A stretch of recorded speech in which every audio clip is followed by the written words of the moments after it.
Donc, reprenons à partir du début. Qu'est-ce qu'on a? On a le MSRPC sur le 135, on a le NetBIOS. Ok, on a le nom de domaine. Ok, c'est intéressant. Alors, on voit on va attaquer ce domaine-là. On va aller, il y a quelques petites questions à répondre. On va aller voir un petit peu comment ça se passe.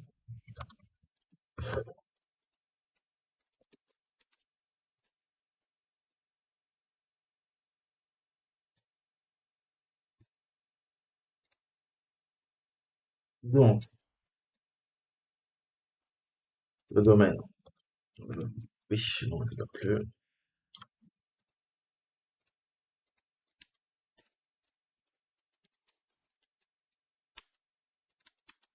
Ok. Alors, quel est le nom de domaine NetBIOS et le nom NetBIOS du domaine? Il va falloir qu'on le trouve. Il y a un serveur Kerberos, il y a du WordPress. Ok. On retrouve notre HoloLive. Ça, c'est l'annuaire LDAP, hein. Tic, tic, tic, tic, tic, tic, tic. Certes. Alors, DC.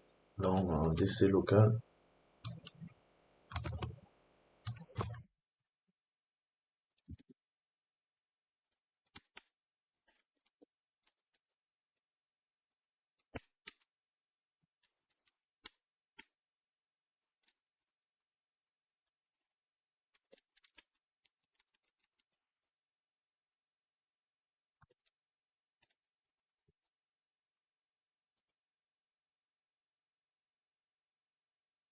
Alors, NetBIOS domain name, c'est le HoloLive.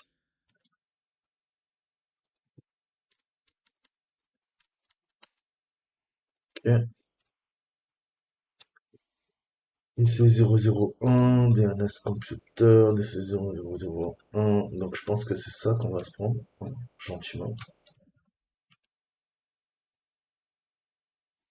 Et on voit tous les appels MSRPC hein, gérés via tous ces ports.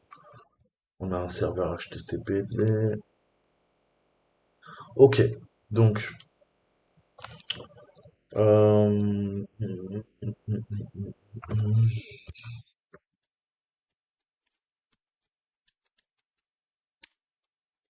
ce qu'il nous dit. Donc test si. Alors il nous faut quoi? Il nous faut le nom de domaine. Ok. Et il nous faut l'adresse IP. On va voir si ça marche. Sinon, il faudra modifier un peu.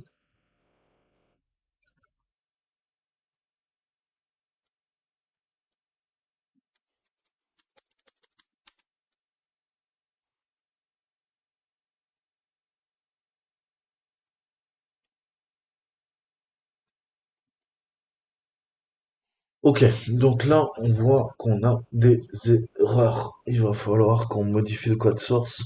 Donc ça veut dire qu'il faut qu'on analyse la preuve de concept, hein, parce que ça marche pas out of the box, comme on dit. Euh, DC handle, on va aller voir un petit peu.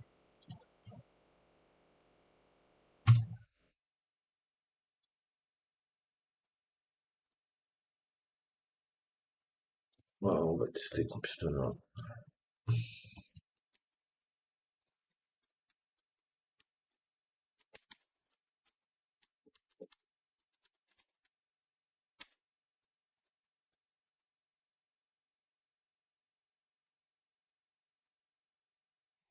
Valide computer name.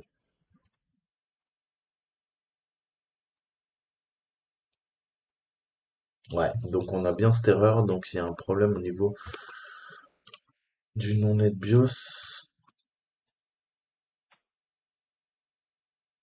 Ouais, pourtant c'est bien Hololive. Ah non, DC01 peut-être. On va retenter, sinon il faudra modifier le script.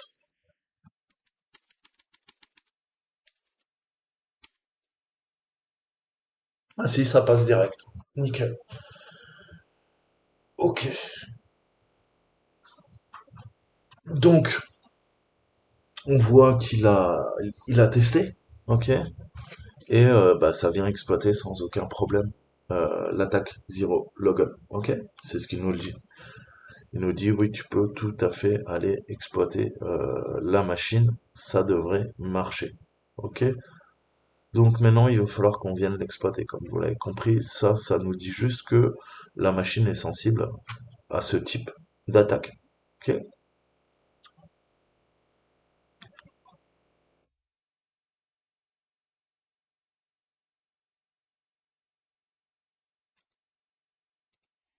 Alors,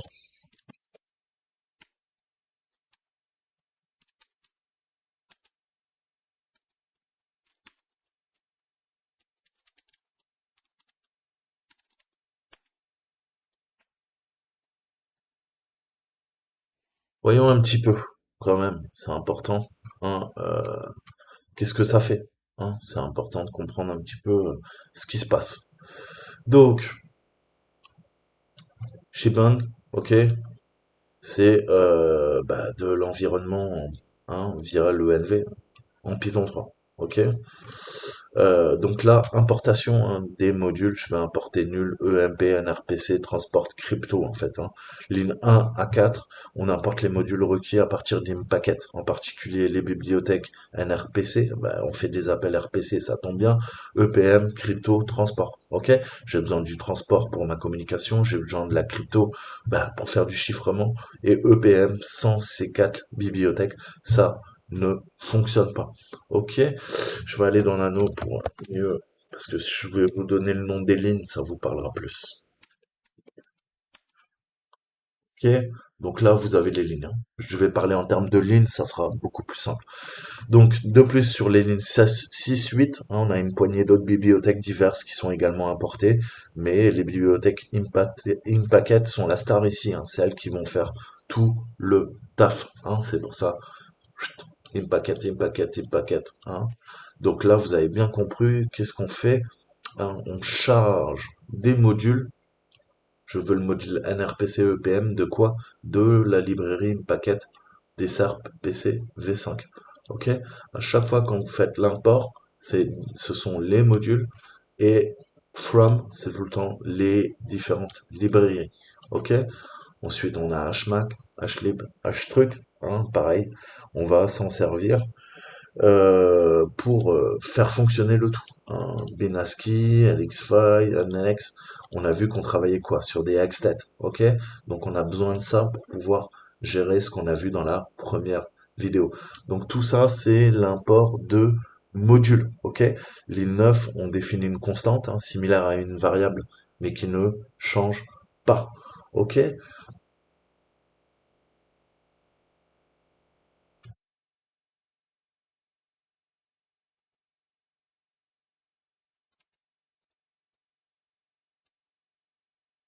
Donc, max attempt, hein, give up brute force after this many attempts, ok? Donc ça, on voit que c'est une constante, ok? Max 2000. Donc, c'est une constante, ça veut dire quoi? Que c'est similaire à une variable, mais elle change pas, hein. C'est le principe variable constante, ok? Une variable, on va s'en servir pour gérer de la data, ok? Et elle pourra être modifiée en fonction des opérations de notre programme informatique. Une constante reste constante, comme son nom l'indique. Ok? Donc là, ça définit le nombre maximal de nouvelles requêtes pour du zero logan. Ok? Là, on est à 2000. So, we will study a little bit the POC, okay, to understand fully what it's doing, okay? So, line 1 to, I can say 10, okay? We import the required module from Impacket, especially NRPC, EPM, crypto, okay, transport libraries. Additionally, we use other MISC libraries we also imported. However, the Impacket libraries are the star of the show here. Then we set a constant. It is similar to a variable, but it never changes. That set the maximum number of retries for zero logon. Okay, it's equal to 2000. We can see here. Okay, Ensuite, vous savez que quand vous analysez un code, ça se fait pas tout le temps de façon séquentielle. Il faut trouver la logique, hein. La logique, qu'est-ce que fait le code? Et bah, la logique, ça se passe ici, pour commencer, pour bien comprendre, hein. Qu'est-ce qu'on fait là-dedans? On a notre if main, on a la fonction main, en fait, hein. Et on va attaquer quoi? Le contrôleur de domaine. Ok, donc qu'est-ce qu'on fait ici? Eh ben, on va sauter hein, en bas du script. Je vous amène à cette ligne parce que on va déclarer la fonction principale dans Python. Ok, on vérifie la quantité de paramètres et on s'assure qu'elle est exactement comme il faut, hein. Ligne 3, qu'est-ce que je lui demande? C'est ce qu'il nous dit à chaque fois qu'on utilise le programme. Il nous dit, écoute, tu veux lancer 0logontester.py, pas de problème. Voilà les paramètres d'usage. Il faut que tu me donnes le nom du contrôleur de domaine, le DC, et son adresse IP. C'est ce qui merdait au début. Vous voyez que j'ai rectifié le tir. Ça a fonctionné. Ensuite, on a quoi? On a ligne 79, 80, 81. Hein, elles impriment le menu d'aide hein, uniquement s'il est supérieur à 3 arguments ou inférieur à 2 et elles quittent. Ok? C'est le principe. Hein. J'ai mes 3 arguments. C'est quoi les arguments? Bah, 1, j'appelle le programme. 2, j'ai le nom du contrôleur de domaine. Euh, 3, j'ai l'adresse IP. Ok? Si c'est pas valide, eh ben, écoute, ça dit quoi?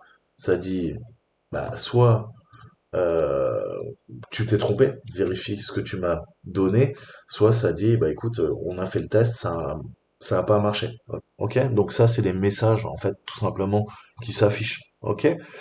Donc, c'est ça, en fait, on va regarder la length, la longueur, hein, au niveau des CIRS ARV, et en fonction de ce que rentre l'utilisateur, hein, l'input, ok, eh ben, soit ça vérifie qu'on met bien ce qu'il faut, soit ça nous dit, bah écoute, tu t'es trompé, ou ça marche pas, ou je vais faire un test, ok? Et si ça marche, bah ça performe l'attaque, ok?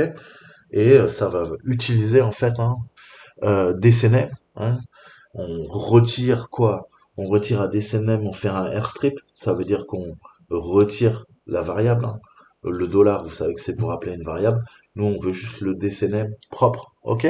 Donc ça dépouille du caractère dollar, car la variable DCNM ne devra pas l'avoir pour que ça fonctionne. En fait, techniquement, on passe tous les arguments, ils sont transmis à 2 variables, DC underscore name et DC underscore IP. Ok? Donc le nom du compte d'utilisateur doit cependant l'avoir, ok? Ensuite, il passe 2 variables, hein, et une variable supplémentaire qui est modifiée dans un module qu'on appelle perform attack, ok? Et ça, c'est pour le principe, vous savez, quand on attaque un contrôleur de domaine, on double, hein, les anti-slash. Donc ça, c'est vraiment la fonction main, c'est ce qui va permettre hein, de lancer le programme et d'attaquer le contrôleur de domaine. Ok? So, I skip down to the very bottom of the script to see some variables that will make sense later. Essentially, we are declaring the main function within Python. Okay, we are checking for the amount of parameters and ensuring it is exactly free. We need the call zero logon tester dot py. We need the DC name and we need the IP. Okay, if the arguments are greater than 3 or less, we are exiting the program. If the required arguments are supplied, okay, they are being processed and passed into 2 variables, DC underscore name, DC underscore IP. After the arguments are passed, the DC name is being stripped from the dollar character as the DC name variable shouldn't have it. Okay, then the user account name should, however, have it. Afterwards, it is passing the 2 variables and with an additional one, okay, a modified variable into a module called perform attack. Okay, it will perform the attack on the domain controller. Ok. Ensuite, on remonte. qu'est-ce qu'on a? On a notre petit def perform attack. Ok? Donc ça, c'est une boucle. Dans cette boucle, qu'est-ce qu'on fait techniquement? Ok? En fait, on a le perform attack. Donc vous voyez, on reprend ce qu'on a passé. Le DC handle, DC IP, le target computer. Donc, première ligne, on définit l'emplacement où les variables sont transmises pour la fonction locale. Le DCName est passé dans la variable DCHandle, DCIP, eh ben, elle est passée dans la variable DCIP et DCName est passé dans la variable Target Computer. Je vous ai dit une variable, hein, si vous n'avez pas trop les bases en programmation, on se sert d'une variable pour stocker une valeur. Ok? Donc DCName, c'est une valeur, je la stocke dans la variable DCHandle. DCIP, c'est une valeur, je la stocke dans la variable DCIP. DCName, c'est une valeur que je vais stocker dans la variable target computer. À partir de là, mon programme a ces trois valeurs stockées dans trois variables différentes et ça sera utilisé plus tard ou passé dans les différents modules. Ok, ça faut bien le comprendre. Ok, so basically, uh, the line one is defining where the variables are being processed into the local function. Hein? It is very simple. We pass DC name into the DC handle variable. The DCIP is being passed into the DCIP variable, and the DC name value is being passed into the target computer variable, all of which we will use later or passed into different modules. As simple as that. Three value, three variables, okay? And I call it later, okay? Back. Donc ça, c'est clair. Ensuite, qu'est-ce qu'on fait? On va définir la variable RPC. RPC non, ok. Là, qu'est-ce qu'on fait? On va faire un if, else, donc si, sinon, for in range, hein, là j'utilise un intervalle, ok. On va de 0 et je remonte, je vais jusqu'au 2000 étapes. Hein, je teste 2000 fois. Donc qu'est-ce que ça fait? Techniquement, ça fait une boucle itérative. Ok? In range, je pars de 0. Si j'arrive à 2000, ok? Ça break. Ça fait, eh, Coco, c'est fini. Ok? Donc, on définit la variable RPC con égale à aucune. Hein. Cela sera suivi de manière cohérente pour vérifier et voir si l'authentification a réussi. Si c'est pas le cas, le script continuera jusqu'à 2000 nouvelles pistes, enfin lignes, hein, soient effectuées. Ok, on va réitérer, on fait une boucle fort. Ok, et ensuite on a un endroit en fait où les nouvelles requêtes, hein, se produisent dans notre boucle, puisque le principe de la boucle itérative, c'est qu'on incrémente plus un, plus un, plus un, plus un, et vous vous rappelez, on veut qu'il y ait une chance sur 256 pour qu'il n'y ait pas de ciphering, qu'il n'y ait pas de chiffrement, donc qu'il y ait un mot de passe en clair. Ok. Ensuite, on définit la variable rpccon à la sortie d'une fonction différente qu'on appelle try underscore zero underscore authenticate, pardon, avec quelques variables qui lui sont transmises. En partie, on a celle qu'on a définie avant, le DC underscore handle, le DC underscore IP et le target underscore computer. Tout cela, nous l'avons abordé plus tôt. Hein. Les lignes suivantes vérifient ensuite si RPC underscore con est égal à une tentative de connexion non valide. Si c'est le cas, hein, on fait notre print. Print, on lui dit quoi? On lui dit end. Et il y a quoi? Il y a le message. Hein, désolé, hein, on a testé. En gros, on n'y arrive pas. Hein, ça fonctionne pas. Si ça réussit, ok, et ben pareil, on a un message qui dit oui, écoute, le contrôleur de domaine a l'air faillible, tu peux lancer l'attaque 0 logon. Ok, donc ça, c'est dans cette boucle que ça nous fait tout ça. So, basically, okay, we set the variable rpc underscore con equal to none. This will be kept track of consistently to check and see if authentication is successful. If it is not, the script will continue until 2000 retries and hit. Okay, then we we set, okay, and try the actual retries of zero logon occurs in form of a for loop, okay. It is an incremental loop. Then we set the rpc underscore con variable to the output of a different function called try zero authenticate, okay, with a couple of variables being passed to it.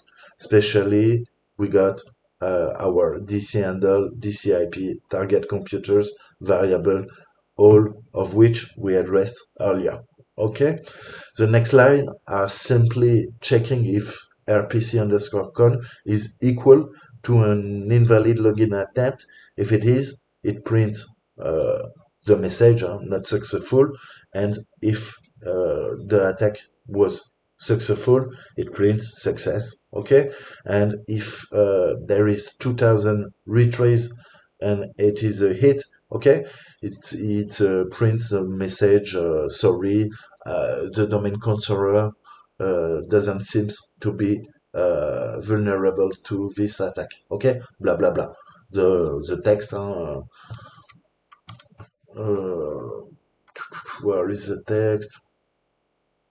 Okay, tac tac tac tac tac tac tac. Performer an attempt. Okay, successful. Attack failed. Target is properly patched. Ok, via RPC code. Donc on voit bien l'interaction, hein. On fait des opérations et après bah c'est pareil, en fonction des boucles, on va avoir quoi? On va avoir bah oui, pas de problème, hein. Écoute, ça a l'air d'être possible de le compromettre via une attaque zéro logon, ou bah ça foire. Non, désolé, la cible a été patchée. Ok.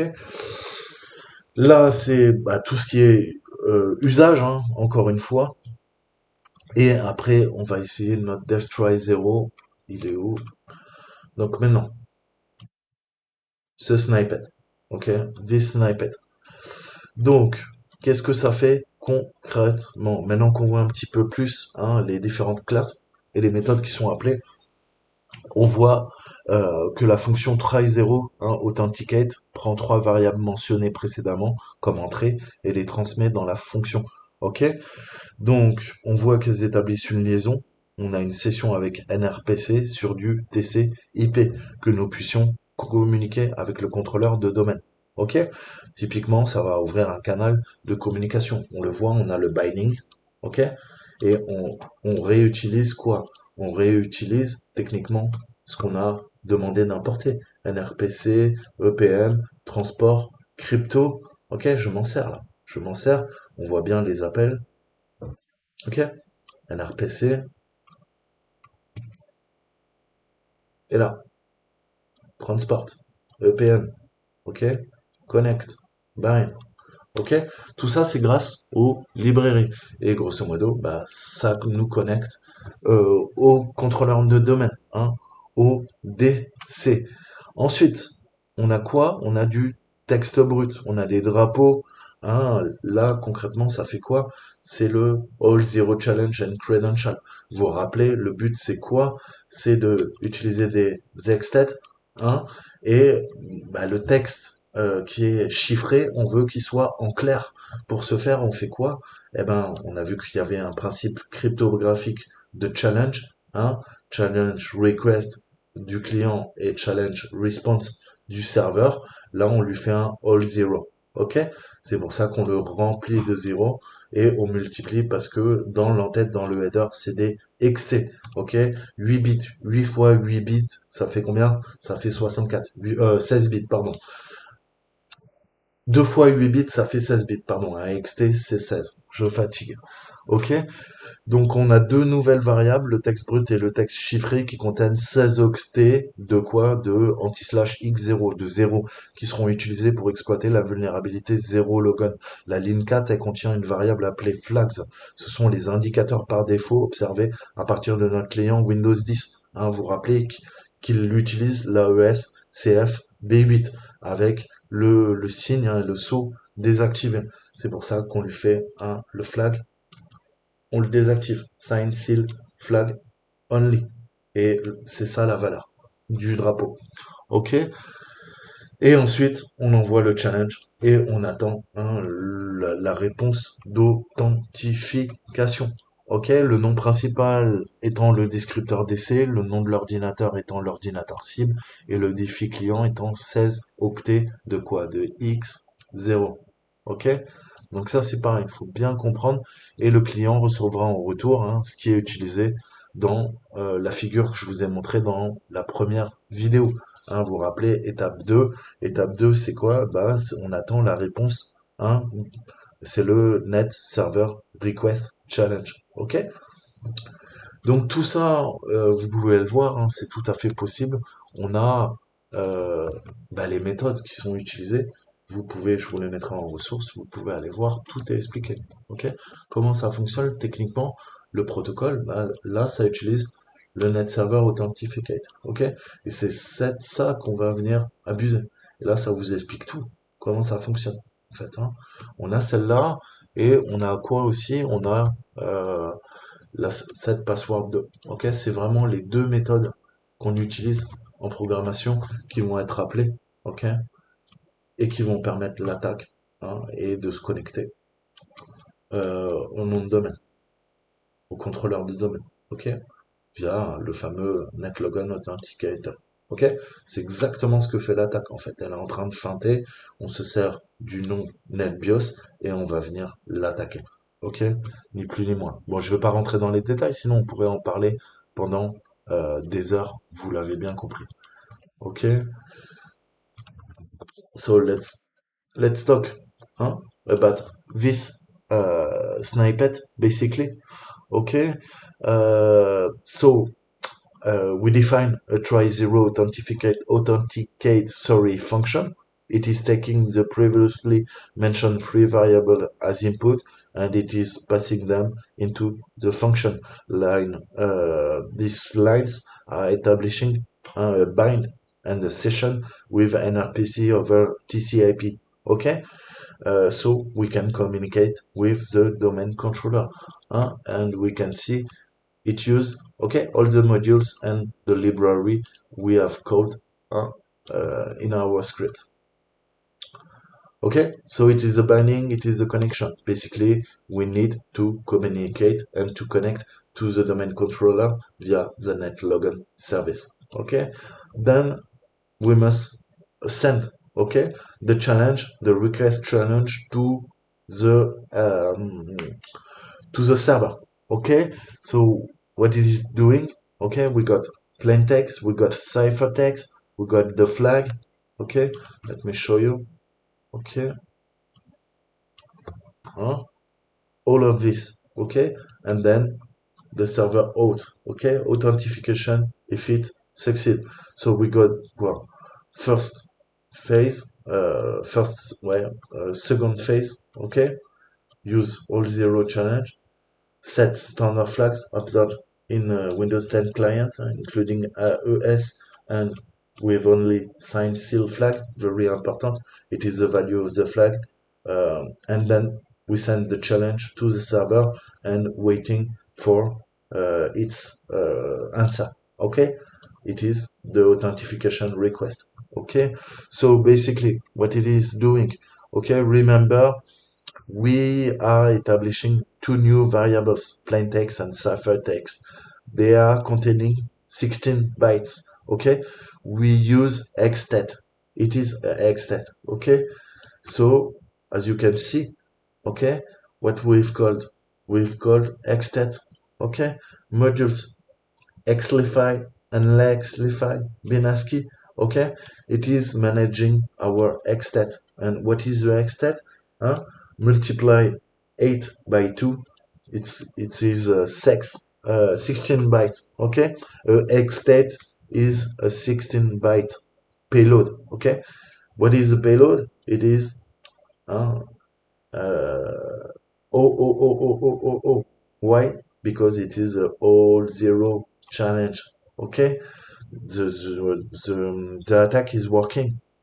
Thanks to that. Okay, we want a full payload of 16 bytes of zero of O that will be used to exploit the zero logon vulnerabilities. Okay, uh, it contains a variable called flags also, and we set the default flags observed from the Windows 10 client. Remember, we are using AES CFB 8 ciphering with the SYN and the seal bit disabled. Okay, it is the Secura that has made the exploit, and they found this flag working.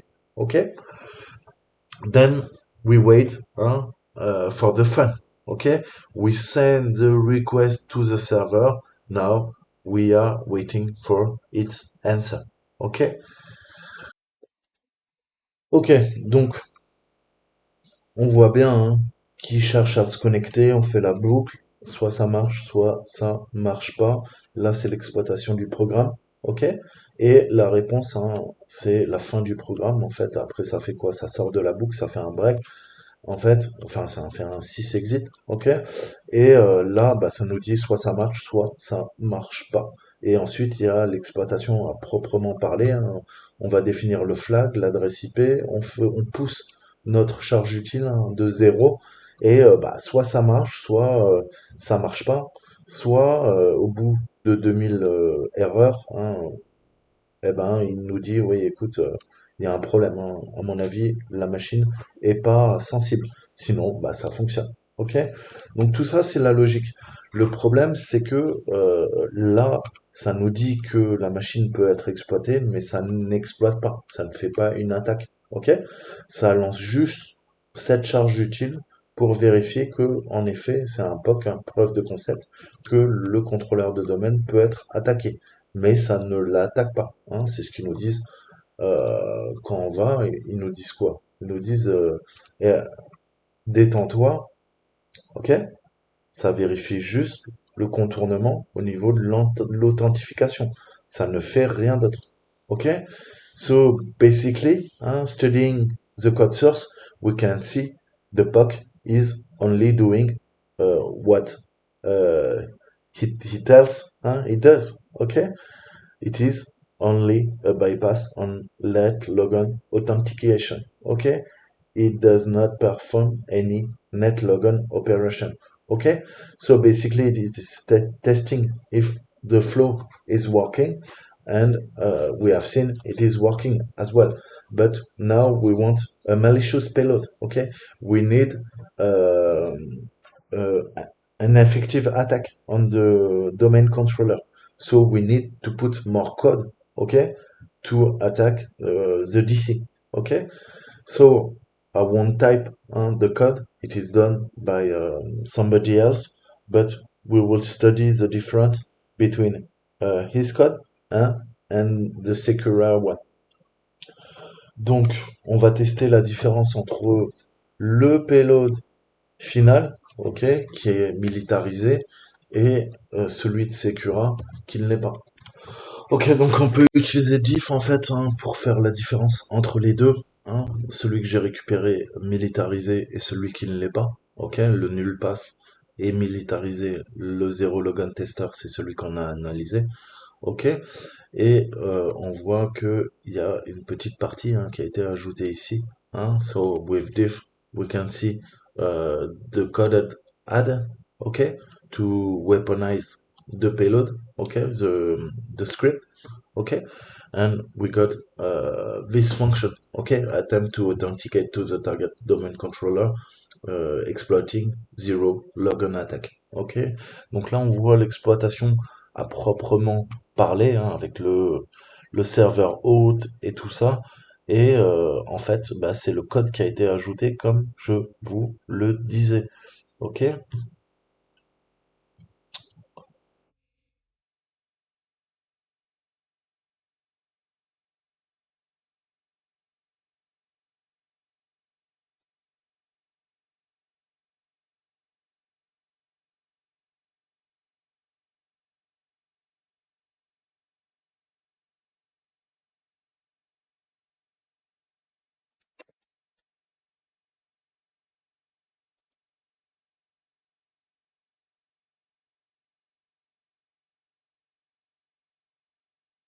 Donc en fait, qu'est-ce qu'il a fait? Il faut changer le mot de passe via NRPC en fait, Il faut l'implémenter en Python.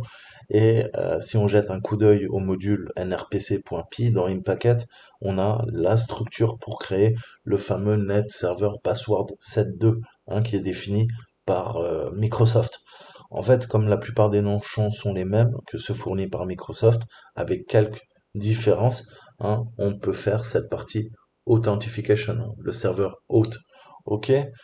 Donc c'est un peu différent, hein, mais c'est l'implémentation pour permettre la connexion NRPC, ni plus ni moins. Hein, ok, ça va permettre d'authentifier l'utilisateur et on retrouve hein, l'essentiel. Hein.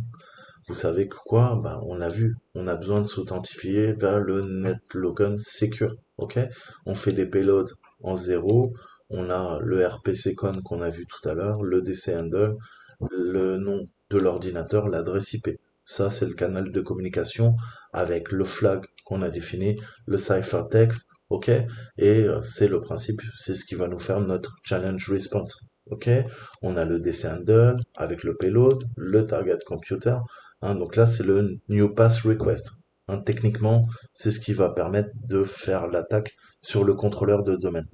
Ensuite, on a quoi? Bah, il teste avec le fameux XT et le payload, et il veut que ça, là, on fait une comparaison en fait, hein, entre ce qu'on envoie et ce qu'on reçoit du serveur.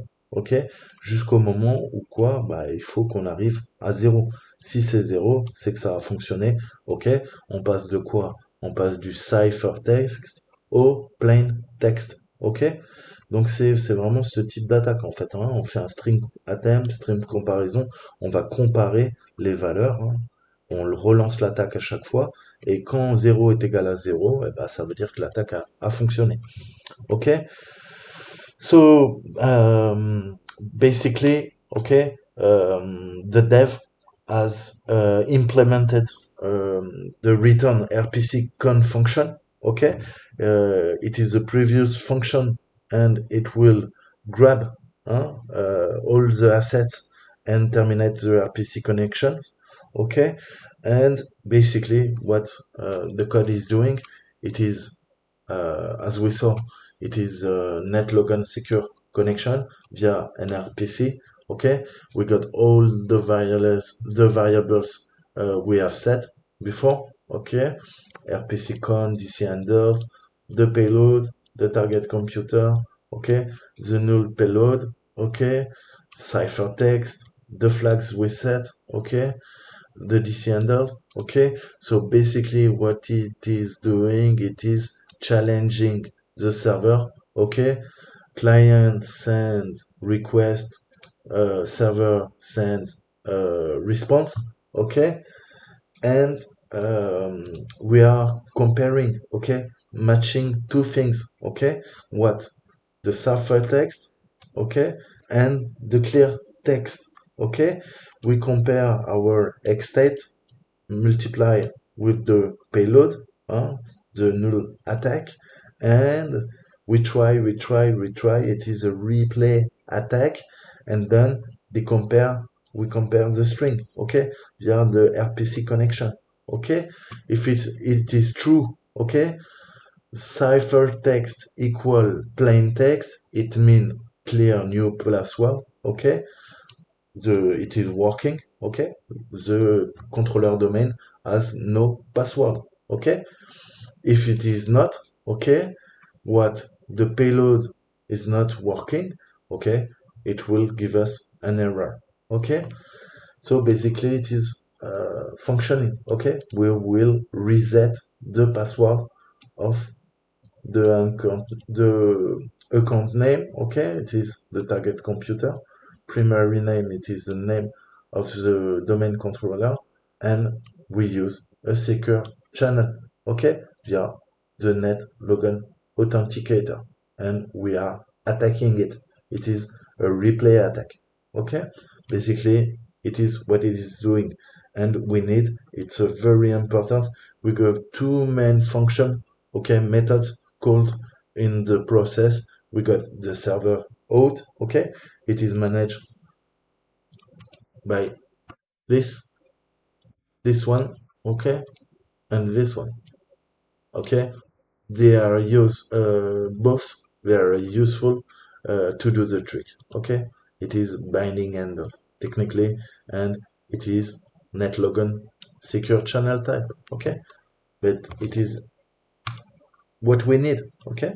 We need server out, we need channel type server secure channel using NetLogon secure channel type, ok? Via NRPC. Donc on voit qu'on retrouve tout, hein, les méthodes, les classes que nous a données dans sa documentation pour le MRPC. Et c'est simple, enfin simple, non, c'est compliqué, mais quand vous voulez implémenter un protocole, ok, vous avez toute la documentation pour justement retrouver tout ça et pouvoir y accéder sans problème. Et là, vous aurez toute la documentation que vous a fourni Microsoft en fait, hein. Voilà, je reviens et il me dit, écoute, voilà, document technique, tu veux utiliser le NetLogon Remote Protocol? Bah tiens, introduction. Voilà ce que ça fait. Voilà les références. Ok? Voilà comment la couche applicative fonctionne. Ok? Tu veux faire du versioning. Ok? Les relations. Et vous avez toute la base documentaire. Ok? Pour vous aider, eh ben, à implémenter, coder ça. Ok? Dans votre application. Techniquement, qu'est-ce qu'a fait notre ami Spooky? Eh ben, il a implémenté l'attaque. Ok, il a militarisé quoi? Il a militarisé le 7CVE. Ok, enfin ce programme qui faisait que tester. Lui, qu'est-ce qu'il a fait? Eh ben, il a militarisé le truc pour que ça teste. Et si c'est bon, ça craque la machine. Ok?